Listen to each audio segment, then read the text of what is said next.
Good afternoon, everybody, and welcome back to another episode of Rift Amps. Okay, so orange progress, or not, as it seems. I have had to remove all the pots and sockets on the front and the rear sockets as well, just so we can get the board up and rotated. Now, this valve here, the one we're interested in, is indeed the reverb driver. And that resistor is the high voltage plate load to pin 6. Unfortunately, as you can see, it's so burnt we can't read the value on it. Now, the schematic that we had was for the Mark III, and as we can clearly see on this board, this one's a Mark II. Now, I've had a look online, and there appears to be 2 or 3 different versions of this board, and in particular that resistor could be one of 3 different values. So I don't know what we're going to replace it with. I have looked online, looked at different pictures, and it's not been much help. So I've had to put a call into Orange, their technical department, who are going to see if they can dig out any documentation for this amplifier, and see if they can work out exactly what value this resistor should be. I think it's either a 1K or a 4K7. But we don't want to use the wrong value. Now, interestingly, some of the other amps that I've seen online, this resistor has also either burnt up in the past or is about to, because there is, in particular on the Orange Amp Field Guide, you can see this resistor and some scorch marks on the board itself. So clearly there's something there that we need to investigate. Whether it's an inherent problem or something else, we'll have to have a look. But yeah, that's where we are with the Orange. Green amp, handle sorted, no longer rattling, so customer can have that. He's I'm just waiting for a delivery address, and then we can get that shipped out to him. So do you remember the Rift Deluxe 22, one of the very early ones that came in? Well, the chassis is now all stripped, and I've started to make up the new eyelet board. So I've taken some FR4, I've cut it to size, I've drilled all of my holes, and I'm just putting in the eyelets into place. And then once that's done, we can press those and swage them into place. And then I can start doing my other holes and mounts and things, so we can get that chassis, start to populate that chassis and get the amplifier returned to the customer. So just finish these off.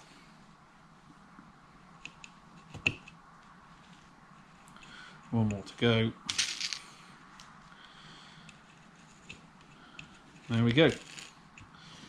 All the eyelets in. So I'm just going to put some tape over this side so I can flip it over and they don't fall out. We can swage them all in. I think I've shown you that process before. And then I can start drilling any wire holes and the mounting holes. And that will be this board complete.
Okay, so Deluxe 22 progress. You saw me populate and do the twisties on the board. I've added the flying leads as well.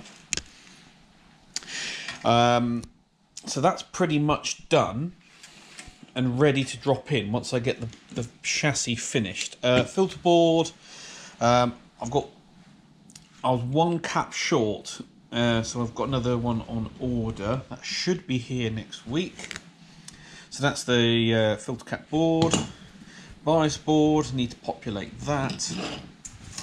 So I've got the sockets in the chassis, along with our rubber grommets, got our standoffs in place, and I've got the transformers.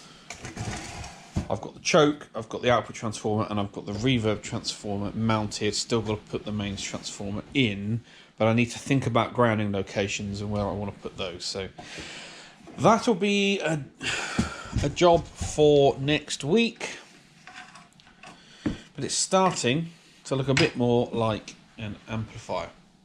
Quickly on the orange, before I forget, we think it's a 4K7, this resistor, so I'm going to install that one, a 4K7 in there, reassemble the amp, and then we can take some measurements, do some tests to see, and then see if it's performing as it's meant to. It is a transformerless reverb circuit, so I need to be brushing up on how they work, because you don't see them often. But there we go. What else have we got for you? Need to make progress on that Ainsley build. Got 2 more to do after that, so we need to crack on. The PR35, the split board one.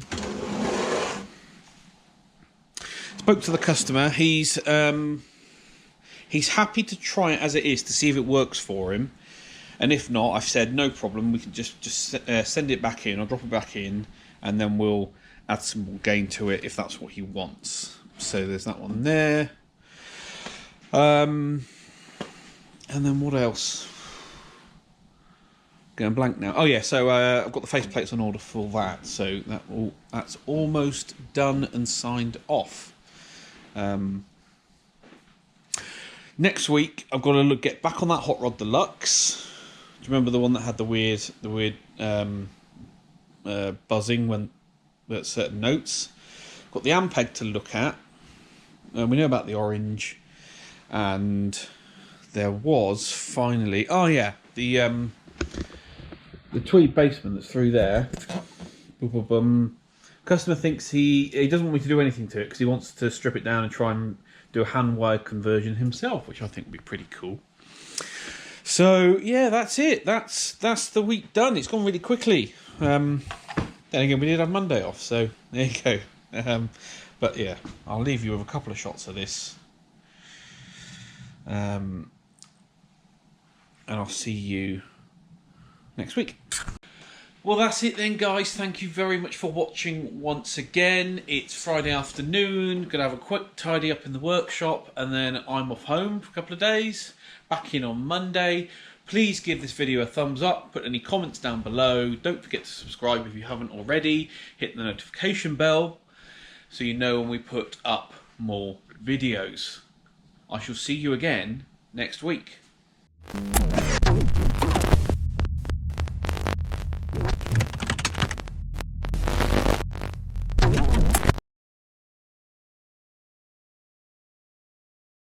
Oh, a little bit of bonus footage for you. So the silver plate deluxe reverb reissue, the 68 custom, the one that we did the reverb fix on, customer collected that's taken it away, and he's dropped in this, which is his Fender Supersonic.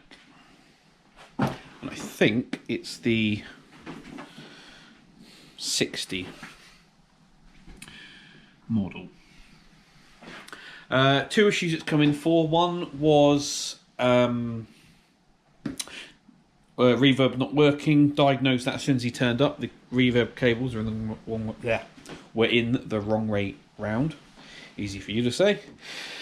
And the other issue is that it's not actually an issue. He just wants us to do some of the popular mods that you see online. Make it a bit more like a proper black plate amp. So I'll show you those mods as we do them. Give it a health check, give it a go through as well. But yeah, it's very nice looking. I didn't realise they came with this grill cloth, but it does look smart. I do like it actually, kind of a stealth look. But there you go. Right, see you soon.